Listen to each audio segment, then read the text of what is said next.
Les objectifs de la collecte, on veut d'abord assurer une saine gestion des matières résiduelles. Il y a une politique québécoise de gestion des matières résiduelles qui dit que d'ici 2020, on veut bannir toutes les matières organiques des sites d'enfouissement.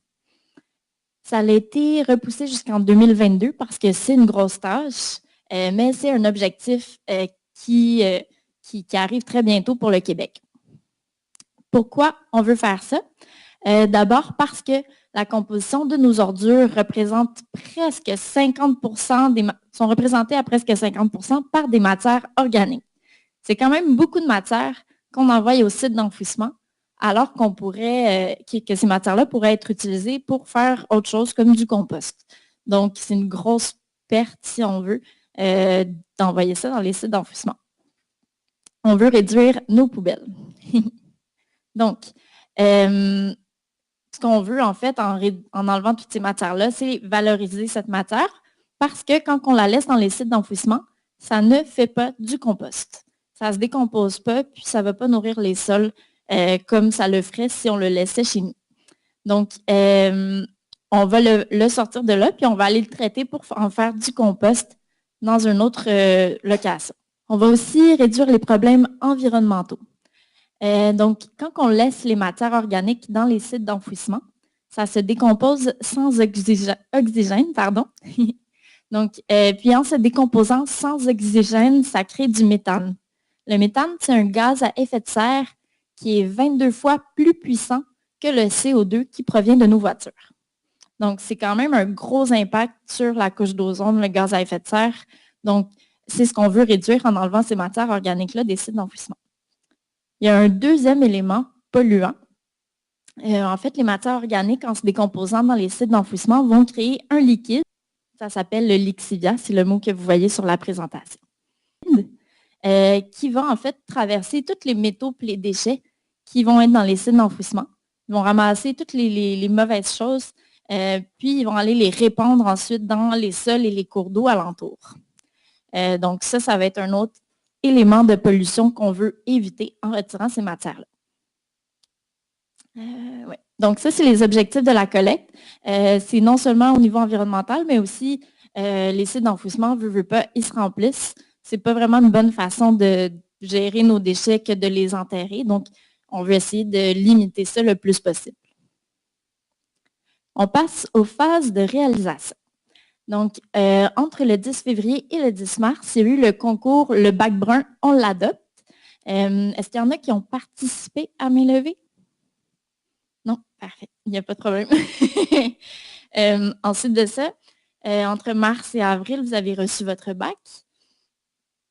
Et en mai, on a eu une première séance d'information le 7 mai, qui est la même présentation que vous avez ce soir. Puis, il y a aussi eu les premières collectes, lundi le 6 mai pour le secteur Est et le 9 mai pour le secteur Ouest. Mais j'imagine que vous êtes déjà au courant, vous avez probablement vu les camions passer si vous n'avez pas encore participé. Puis, ensuite, en juin, aujourd'hui, la deuxième séance d'information et la dernière. Par la suite, si jamais vous avez des questions qui vous viennent en tête sur la collecte, je vous invite à aller voir les pages Facebook, site web de la ville, contactez-les par courriel ou par téléphone. C'est sûr que la ville veut vous accompagner, donc ils vont toujours être là pour vous aider. Donc, qui est-ce que ça vise, cette collecte-là? Ça vise d'abord toutes les résidences unifamiliales, mais aussi tous les immeubles de 10 logements et moins. Les immeubles de 3 logements et plus vont recevoir 1, 2 ou 3 bacs de 80 litres ou de 240 litres, donc les 2 bacs qu'on a ici, avec le nombre de bacs de cuisine correspondant au nombre de logements. Pour les commerces, les industries et les institutions vont aussi recevoir des bacs de 80 litres ou 240 litres, avec le nombre de bacs de cuisine associés au type de commerce. Puis, ça va vraiment varier d'un commerce à l'autre selon si c'est un restaurant, une école ou selon le type d'activité. Et pour tout le reste des résidences, donc ça va être un bac de 80 litres comme celui-là ici, que vous avez déjà à la maison. Ce bac-là a été choisi en fait parce que c'est un format qui est jugé idéal pour les maisons unifamiliales, le bac de 80 litres, mais aussi parce qu'il se nettoie bien puis il se manipule facilement, contrairement à d'autres formats. Avec ça, vous avez reçu aussi le petit bac de cuisine que j'ai également à côté de moi ici. Petit bac de 7 litres qui facilite le tri des matières dans votre cuisine. Donc, le format a été choisi pour son côté pratique avec les deux poignées, celle du devant et celle de l'arrière. Le couvercle qui se ferme bien également. Puis, le format du bac se range bien non seulement sous le comptoir, mais par-dessus, puis peut même aller dans le frigo. L'autre côté aussi pratique, c'est qu'on peut le nettoyer au lave-vaisselle. Donc, c'est sûr que ça prend de la place quand même dans la vaisselle, mais au moins, si on ne veut pas trop s'y mettre soi-même, ben, ça peut être une bonne façon de l'entretenir. Avec tout ça, vous avez reçu le feuillet d'information et le calendrier des collectes. Donc, ça vous a été distribué avec les bacs. Ensuite, une fois que vous avez reçu tout l'équipement, il y a les collectes qui ont débuté le 6 mai pour le secteur Est et le 9 mai pour le secteur Ouest. Une fois par semaine, donc tous les lundis ou tous les jeudis, selon votre secteur. Et les consignes sont les mêmes que les autres collectes. Donc, il faut sortir le bac brun avant 7 heures le jour de la collecte ou à partir de 19 heures le soir précédent. C'est important aussi, quand on le sort, de laisser le loquet débarré. Sinon, ça peut briser votre bac étant donné que c'est une collecte mécanique. Donc, très important de débarrer votre bac lorsque vous le mettez en bordure de rue. Ici, j'ai une petite carte des deux secteurs, si jamais vous n'êtes pas certain dans quel secteur vous vous situez. La map se trouve également à l'extérieur, donc en plus grand format. Donc, si vous voulez vérifier dans quel secteur vous êtes pour savoir quel jour est votre collecte, vous pourrez aller voir à la fin de la présentation. À partir du 10 juillet, la collecte des ordures domestiques va devenir aux 2 semaines. Donc, ça, c'est très important de se rappeler qu'à partir du 10 juillet, les poubelles, c'est aux 2 semaines. La raison pour laquelle ça change, c'est que, comme on disait au début, près de la moitié de ce qu'on met dans les poubelles sont des matières organiques, puisqu'on les retire pour les mettre dans le bac brun. On a beaucoup moins d'ordures, puis ça va moins sentir aussi, donc on se permet de les faire aux 2 semaines. Il ne faut pas oublier que les branches et les résidus divers ont leur propre collecte à l'automne. Puis ça, c'est des collectes qui sont indiquées dans le calendrier de la ville également. Les branches et les résidus divers ne sont pas acceptés dans le bac brun. Le bac brun est dédié aux résidus alimentaires. Donc, une fois qu'on a utilisé le bac de cuisine à la maison, qu'on a transvidé dans notre bac brun, qu'on l'a mis en bordure de rue pour la collecte, les matières sont amenées dans une usine de traitement qui est située à La Chute. À La Chute, c'est une usine en fait qui existe depuis 10 à 15 ans. Donc, ils ont une bonne expertise en fait dans le compostage industriel. Puis, c'est vraiment ce qu'ils font, du compost. Donc, ce n'est pas de la biométhanisation, il n'y a pas autre chose. Ils font du compost qu'ils peuvent ensuite revendre à des agriculteurs ou à d'autres entreprises ou organismes qui désirent acheter du compost. En ce moment, on analyse aussi les possibilités pour que du compost soit redistribué aux citoyens. Donc, je ne peux pas vous donner plus de détails pour l'instant, mais éventuellement, là, vous allez pouvoir recevoir le compost que vous avez aidé à créer. Donc, plus concrètement, à la maison, comment ça se passe? Vous avez le petit bac de cuisine, comme on disait tantôt, que vous pouvez utiliser pour déposer les matières à l'intérieur. Vous pouvez utiliser des sacs de papier. C'est recommandé d'utiliser des sacs de papier ou du papier journal, en fait, pour emballer les résidus, parce que le papier va aider à absorber les liquides excédentaires puis réduire les odeurs de cette façon-là. Sinon, c'est sûr que vous pouvez tout mettre directement dans le bac, il n'y a aucun problème, c'est correct aussi, mais le papier va beaucoup faciliter le nettoyage puis limiter les odeurs. Puis ça peut être n'importe quel sac en papier, là. Donc, si vous avez du take-out, que vous avez un sac en papier brun, vous pouvez utiliser ce sac-là. Ça peut être les Publisac, papier journal. Donc, tout ce type de papier-là peut être utilisé dans votre bac brun. Le bac brun peut aussi se ranger sous l'évier, sur le comptoir. On peut aussi le mettre au frigo, au congélateur. De cette façon-là aussi, on réduit les odeurs. Je sais qu'on n'a pas nécessairement la place, mais ça reste quand même un excellent truc pour limiter au maximum les odeurs qu'il pourrait y avoir. Et enfin, le point super important à la maison, dans la cuisine, c'est qu'on ne peut pas utiliser des sacs de plastique compostables. Donc, tout sac de plastique qui soit compostable, biodégradable, sont interdits. La raison pour laquelle c'est interdit, c'est que ça peut être très difficile pour les gens au centre de tri de faire la différence entre des sacs de plastique standards et des sacs de plastique compostables. Et donc, eux préfèrent dire non à tous les sacs par précaution. La deuxième chose aussi, c'est que des fois, les sacs de plastique compostables vont prendre un peu plus de temps à se décomposer que le cycle de traitement choisi par le centre de tri. Donc, pour cette raison-là, ça altère la qualité du compost final. Une fois qu'on a accumulé la matière dans la maison, dans notre petit bac de cuisine, on peut aller le vider dans le bac brun de 80 litres qui est à l'extérieur ou dans le garage. On peut le vider à tous les jours ou attendre que notre petit bac de cuisine soit plein avant d'aller le transvider dans le bac brun. C'est vraiment à votre discrétion. C'est sûr que si vous gardez votre petit bac de cuisine dans le frigo, dans le congélateur, ben, attendez qu'il soit plein ou que ce soit le jour de la collecte. Ça va vous éviter des problèmes. Ben, je ne dirais pas des problèmes, mais du nettoyage ou d'autres petits trucs à faire. Le bac, important d'essayer de le conserver à l'ombre le plus possible. Si c'est au soleil, ça va juste commencer à se composter un peu plus rapidement, tout simplement. Donc, à ce moment-là, si ça se composte un peu plus rapidement, il peut peut-être avoir un peu plus d'odeur. Donc, si on le garde à l'ombre, ça va aussi beaucoup faciliter votre expérience.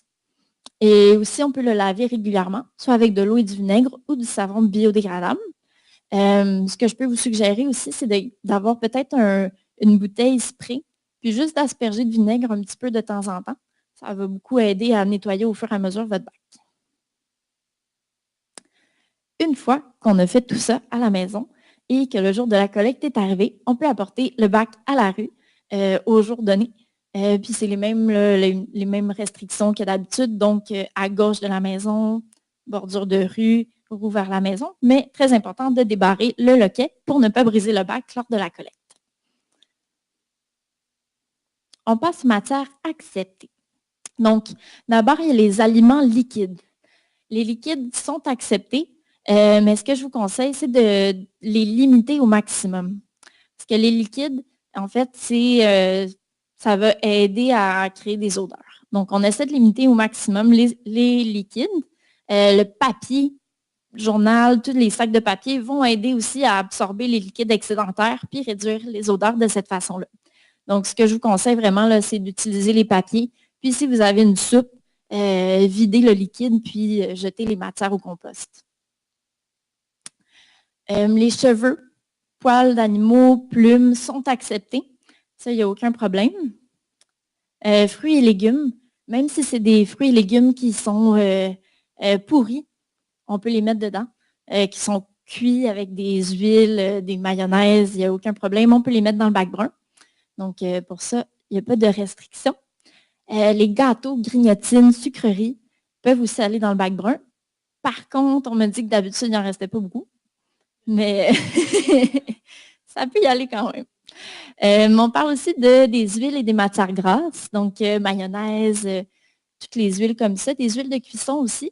Par contre, ce que je vous conseille, c'est de les garder au frigo ou au congélateur juste le temps que les huiles se solidifient avant de les mettre dans votre bac. Comme ça va vous éviter beaucoup de nettoyage par la suite. Donc, au moins pour les huiles, ça va, gardez-vous un petit coin dans le frigo. La nourriture pour animaux aussi, que ce soit en grains, humide, il n'y a pas de problème. On va parler des produits laitiers, céréaliers. Ça aussi, ça peut aller dans le bac brun. Si vous avez un restant de yogourt, par exemple, qui est passé date, ben, n'hésitez pas à le vider dans votre bac brun. C'est correct. Emballez-le un petit peu avec du papier pour limiter. Puis, et voilà, c'est fait. Donc, après ça, on passe viande et poisson et substituts. Donc, tout ce qui est reste de viande, même les os, les carcasses de homard, de crabe, il n'y a aucun problème à mettre ça dans le bac brun. La seule restriction à ce niveau-là, c'est les coquillages. Donc, on va parler des huîtres et des moules. Donc, tous les coquillages, c'est non. Mais le reste de viande, les os, pas de problème. Autre chose aussi, les noyaux. Les gros noyaux d'avocat, de mangue, il n'y a pas de problème à les mettre dans le bac brun également. Et ma dernière catégorie, c'est le papier, carton, fibres sanitaires et de bois. Donc, comme je vous disais, on peut mettre du papier, des essuie-tout dans le bac brun. C'est sûr que c'est préférable de mettre le papier au recyclage. Par contre, s'il est souillé, si on a pris un essuie-tout pour essuyer un dégât de jus, des choses comme ça, ben, on peut aller le mettre dans le bac brun. Si on a une boîte de pizza qui est très sale de nourriture et de graisse, ben, on peut le mettre dans le bac brun au lieu de le mettre au recyclage. C'est sûr que si notre boîte de pizza est quand même propre, ben là, on va préférer le recyclage, mais sinon, ça lui donne une deuxième option. Elle peut aller dans le compostage, puis servir d'absorbant pour tous les liquides excédentaires. On peut mettre des cendres froides de bois, pas de cigarettes. Mais c'est très important de les laisser refroidir pendant 7 jours avant de les mettre dans le bac. Sinon, ça peut créer des problèmes de feu. Donc, très important, si vous voulez mettre des cendres de bois de votre foyer, attendre 7 jours avant de les mettre dans votre bac brun, mais c'est correct, on peut le faire. Les mouchoirs. Les mouchoirs aussi, c'est accepté, même si on s'est mouché dedans. En fait, le compost où c'est traité, c'est à des températures assez élevées pour tuer tous les microbes. Donc, il n'y a aucun problème à mettre nos mouchoirs dedans. Ensuite de ça, on va aussi avoir les sachets de thé, puis les filtres à café en papier qu'on peut mettre dans le bac brun. Si vous voulez mettre les sachets de thé, il faut simplement enlever le petit cordon qui est souvent fait en coton. Donc, on peut mettre la poche de thé si on veut, mais il faut enlever le cordon qui est attaché. Donc, pour les matières refusées, on va d'abord parler des animaux morts et de leurs excréments. Malheureusement, c'est refusé. Tout ce qui est bois, des écorces, des copeaux, des brins de scie, malheureusement, ce n'est pas accepté. Les coquillages d'huîtres et de moules, comme on disait tantôt. On va aussi parler de tout ce qui est recyclable, donc métal, plastique, un papier qui est non souillé va pouvoir aller au recyclage à la place. Puis tout ce qui est sac de plastique compostable, également refusé. On va parler des électroniques, des résidus domestiques dangereux, bon, tout ce qui peut aller à l'écocentre. Et puis, les résidus verts. Les résidus verts, malheureusement, ne vont pas dans le bac brun.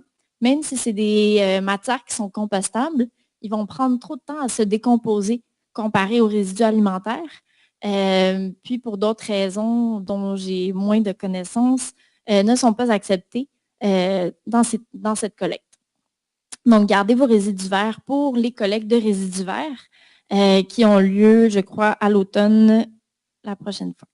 Mais c'est tout indiqué dans les calendriers de collecte. On passe aux trucs et astuces. Donc, d'abord, pour éviter les odeurs.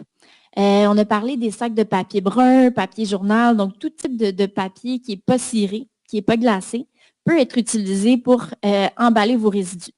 Vous pouvez faire une espèce de burrito ou une papillote, si on veut, avec le papier journal pour emballer les résidus. Sinon, dans le feuillet que vous avez reçu avec votre bac, à l'arrière, vous avez un exemple d'origami, si on veut, qu'on peut faire avec du papier journal pour faire un petit sac qui s'insère super bien dans le bac de cuisine. La Ville va bientôt faire une vidéo aussi pour bien expliquer comment faire ces petits sacs-là à partir des journaux ou des publisacs. Comme ça, vous allez pouvoir les faire à la maison au lieu d'acheter des sacs de papier. Il faut savoir aussi que vous pouvez acheter différents formats de sacs de papier. Vous avez les petits sacs pour le bac de cuisine, mais aussi les gros sacs comme celui que j'ai ici.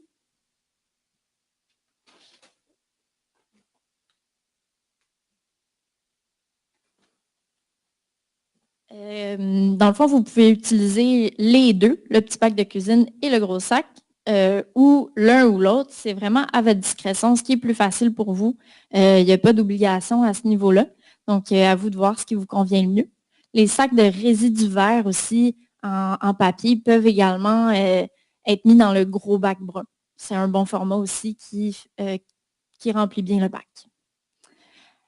Pour éviter les odeurs, outre le papier qui absorbe les liquides, on peut aussi parler de bicarbonate de soude et de gros sel. Donc, le bicarbonate de soude, on peut en saupoudrer dans notre petit bac ou dans le gros bac par étage. Ça va aider beaucoup à limiter les odeurs. Même chose avec le gros sel. Puis, évidemment, nettoyer le bac au vinaigre une fois de temps en temps ou utiliser un petit spray avec du vinaigre dedans pour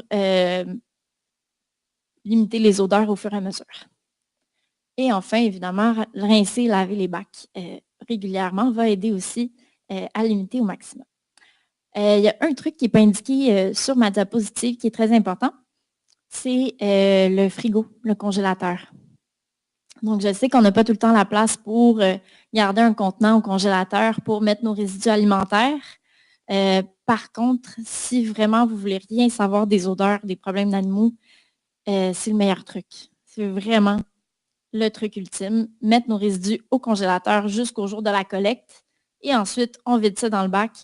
Il n'y a pas d'odeur, très peu de choses à nettoyer. On est libéré. Donc, si vraiment c'est quelque chose qui vous fait peur, vraiment, faites une petite place dans votre frigo, je vous le conseille vraiment.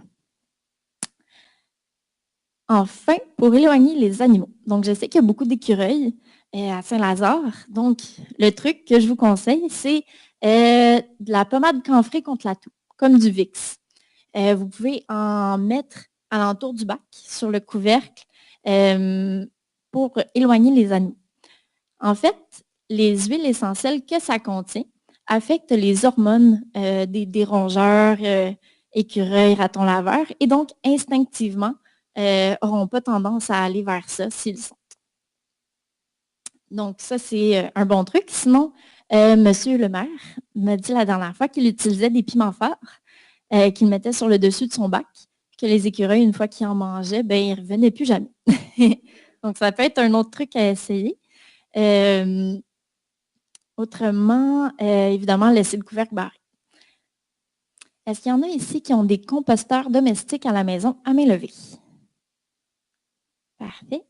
Vous pouvez continuer à l'utiliser, je vous le conseille même, parce que comme ça, vous pouvez récolter directement les bénéfices de votre compost à la maison, puis ça évite de transporter plus de matière, donc plus de transport. Ceci étant dit, vous pouvez quand même utiliser le bac brun pour tous les aliments qui ne vont pas dans votre composteur domestique, comme produits laitiers, viande, substituts, les mouchoirs et toute autre matière que vous ne mettez pas dans votre composteur domestique. Enfin, avant de passer à toute la belle liste de contacts qu'on a, je veux juste vous dire que c'est correct de commencer un petit peu à la fois. Je vous ai donné beaucoup de trucs, beaucoup d'informations, mais cassez-vous pas la tête à tout faire en même temps, parce que c'est sûr que si on s'en donne trop, on va arrêter. Donc, commencez tout petit avec ce qui vous met le plus à l'aise. Si c'est juste les plures de bananes le matin ou les restants de légumes de ce que vous avez cuisiné, bien, commencez comme ça, puis tranquillement ajoutez une petite chose à la fois. Ça va être beaucoup plus agréable que de tout faire en même temps. Donc, si jamais vous avez des questions suite à tout ça ou besoin d'aide en cours de route, vous avez la page Facebook de la ville où vous pouvez aller vous référer. Vous avez aussi le site web qui a une page pour les collectes. Si vous avez des bris de bac, des demandes ou d'autres signalements que votre bac n'a pas été ramassé, vous pouvez contacter la ville aussi, soit par le site Internet ou par cellulaire via l'application Voilà. Il y a aussi le numéro de téléphone qui est indiqué ici. Puis le courriel des travaux publics par lequel vous pouvez communiquer avec la ville. Je vais laisser la page affichée, comme ça vous allez pouvoir prendre des notes ou prendre une photo tantôt. Et puis ça conclut ce que j'avais à vous dire aujourd'hui.